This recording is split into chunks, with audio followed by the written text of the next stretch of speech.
பிப்ரவரி 4 செவ்வாய்க்கிழமை. கெஞ்சுங்கள், இப்பொழுதும் தேவனுடைய சமூகத்தை நோக்கி கெஞ்சுங்கள், அப்பொழுது நம்மேல் இறங்குவார்.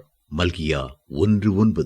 நம்முடைய தேவன் இரக்கமுள்ளவர். தம்மை நோக்கி கெஞ்சுகிறவர்களுக்கு மனம் இறங்கி ஆசீர்வாதத்தை தருகிறவர். கெஞ்சுதல் என்றால் என்ன? பலர் அரசாங்கத்திற்கு விண்ணப்பம் செய்யும் போது கெஞ்சி கேட்கிறேன் என்று சொல்லி முடிக்கிறதை காணலாம். கெஞ்சுதல் என்ற வார்த்தைக்கு வருந்தி கேட்டுக்கொள்ளுதல் அல்லது தன்னை தாழ்த்தி விண்ணப்பம் செய்தல் என்பது அர்த்தமாகும்.